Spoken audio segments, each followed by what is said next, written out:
हम्म। दोस्तों, मैं हूं सचिन चतुर्वेदी। आप देख रहे हैं मुझे बुंदेलखंड न्यूज पर। आज मैं आपसे कुछ खास बात करने आया हूं। आज चारों ओर नजर दौड़ाइए, सिर्फ और सिर्फ कोरोना की चर्चा मिलेगी। तो कोरोना के इस दौर में फिर कोरोना से खास क्या होगा, तो आइए इसी पर बात करते हैं। दोस्तों, अपनी कहानी से शुरुआत करूंगा। तकरीबन 1-1.5 हफ्ते पहले मैं भी बीमार पड़ गया था। बीमार पड़ने के लगभग 10 दिन पहले से मेरा गला सूख रहा था। मैंने सोचा गर्मी है, लेकिन गला सूखना लगातार जारी रहा। मैं भी पानी पीता रहा, पानी भी ज्यादा असर नहीं कर पा रहा था। फिर भी यही एकमात्र रास्ता था, सो मैं करता रहा। एक दिन अचानक बदन में तेज दर्द होना शुरू हुआ, साथ ही फीवर आ गया। मुझे एक बार तो लगा कि कहीं ना कहीं ये कोरोना के ही लक्षण हैं, लेकिन मैंने डर पर काबू पाया और डॉक्टर से कंसल्ट किया। उन्होंने कहा कि आजकल वायरल फैला है, हो सकता है कि वही हो। डॉक्टर ने दवा दी और मैंने शाम से ही उसे लेना शुरू कर दिया। 2-3 दिन तक तो फीवर उतरने का नाम ही नहीं ले रहा था।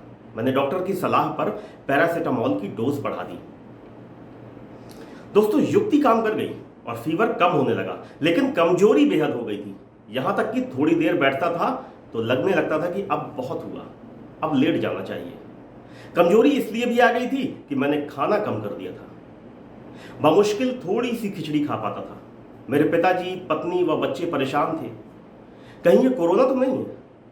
लेकिन दूसरी ही ओर मेरे पिताजी मुझे हौसला देते रहे कि कोरोना कुछ नहीं है, इसे बहुत कुछ मत मानो, इसे तो तुच्छ मानो।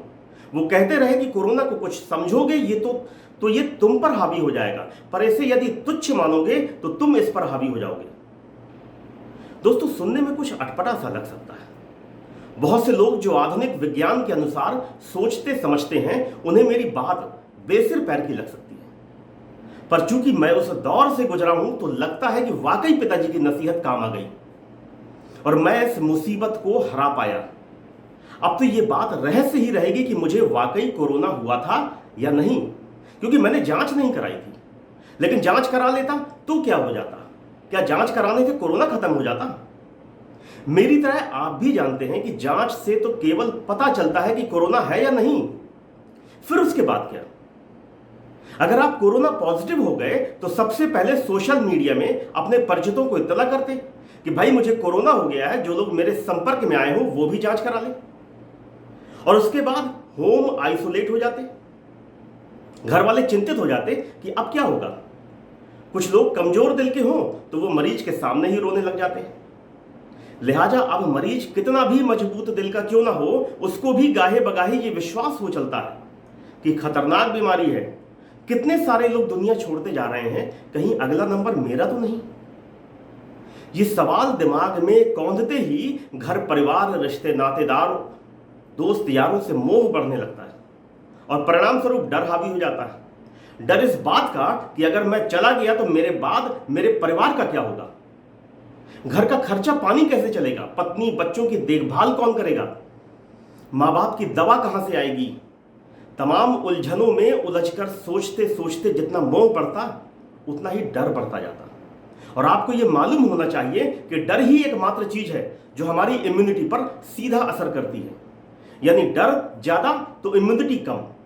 लेकिन यदि व्यक्ति डर पर काबू पा लेता है, या यूं कहें कि उसके दिमाग में डर नाम की कोई चीज नहीं रह जाती, तो वो निडर हो जाता है, तो उसकी इम्यूनिटी उतनी ही तेजी से बढ़ जाती है।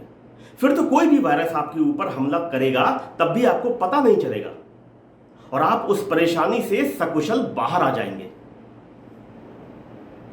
बुंदेलखंड न्यूज के इस वीडियो के माध्यम से मैं यही बताने की कोशिश कर रहा हूं कि अगर आपको कोरोना को हराना है तो सबसे पहले अपने अंदर बैठे डर को हराना पड़ेगा।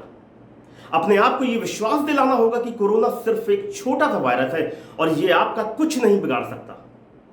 इसे तुच्छ समझिए और यह विश्वास कीजिए कि आज तक अपनी जिंदगी में आप कई बार बीमार पड़े हैं, तमाम प्रकार के वायरस के हमले का शिकार हुए हैं। डॉक्टर की सलाह से आपने दवा ली और ठीक हो गए। ठीक वैसे ही आपको यहां भी करना है। फीवर आ रहा है, बदन दर्द हो रहा है, गला सूख रहा है, खांसी या जुकाम हो रहा है, तो डॉक्टर की सलाह लीजिए, वो आपको दवा देंगे और आप ठीक हो जाएंगे। और यही सब तो हॉस्पिटल में भी होता है। ज्यादा पैनिक होकर आप जब हॉस्पिटलाइज्ड हो जाते हैं तो वहां भी आपका यही इलाज होता है क्योंकि कोरोना वायरस के लिए कोई दवा तो बनी नहीं है। सिम्टम्स के आधार पर ही वहां पर डॉक्टर आपका इलाज करते हैं। तो फिर इतना पैनिक होकर क्या फायदा? क्यों आप सिस्टम पर बोझ बनना चाहते हैं? क्यों हॉस्पिटल के लिए और डॉक्टर के लिए बोझ बनना चाहते हैं? अरे हॉस्पिटल में डॉक्टर को उनका इलाज करने दीजिए जो किसी भी कारणवश ठीक नहीं हो पा रहे हैं, जो ज्यादा सीरियस है। यदि हर कोई हॉस्पिटलाइज्ड होने की सोचेगा तो फिर इतने हॉस्पिटल या बेड कहां हैं हमारे पास? तब ना तो कोई ठीक ठाक व्यवस्था मिलेगी और ना ही समुचित इलाज हो पाएगा। और आपके डर के कारण उन सीरियस पेशेंट को भी भरपूर इलाज नहीं मिल पाएगा जिनका कारण आप होंगे।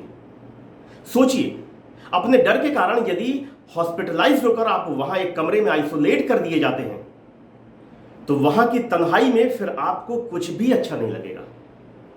तब आप और भी पैनिक हो जाएंगे। कई मरीजों के मामले ऐसे भी हैं जब उनका पैनिक लेवल इतना बढ़ गया कि उन्हें आईसीयू और वेंटिलेटर की आवश्यकता पड़ने लगी। लेकिन वहां भी कोई खास रिलीफ नहीं मिलता। जानते हैं क्यों? क्योंकि आप डरे हुए हैं। यह डर ही आपको न दवा का लाभ लेने देता है और न ही आपके अंदर ठीक होने की भावना जगाता है। लेकिन इसी के उलट यदि आप पैनिक हुए बिना घर पर सभी सदस्यों के साथ हंसते बोलते मनोरंजन करते हुए दवा लेते हैं तो आपके ठीक होने की संभावना कई गुना बढ़ जाती है। और आपको जानकर आश्चर्य होगा कि दवा भी तभी कारगर होती है जब आपको उस दवा पर विश्वास हो। अन्यथा कोई ऐसी दवा नहीं बनी कि आपने उस पर अविश्वास किया और आपको उसने फायदा दे दिया हो। दोस्तों, इन सब के बीच हमारा दिमाग काम करता है। हमारे दिमाग से ही पूरा शरीर संचालित होता है। तो क्यों ना अपने इस डर पर काबू पाया जाए और स्वतः ठीक हो जाए। अपने चारों ओर नजर घुमाइए। जो भी लोग जिंदगी की जंग हार गए, एक बार उनके परिवारीजनों से पूछकर तो देखिए।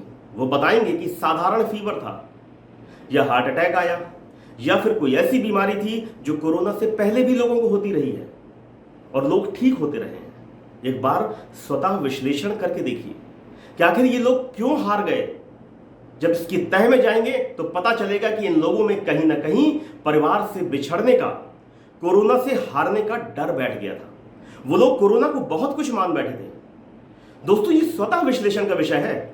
एक बार विश्लेषण करके जरूर देखिए। मेरी बात पर अक्षरशः पालन करने की जरूरत नहीं है, क्योंकि ना तो मैं कोई डॉक्टर हूं ना ही कोई वैज्ञानिक, पर मैं सोचता जरूर वैज्ञानिक तरीके से हूं।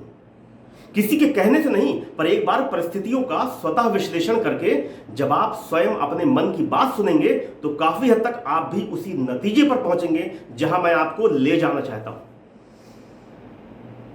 इन सब बातों के बीच एक बात जो बेहद महत्वपूर्ण हो जाती है वो है अपने आसपास के नेगेटिव थॉट्स हटाकर उसे पॉजिटिव में बदला जाए।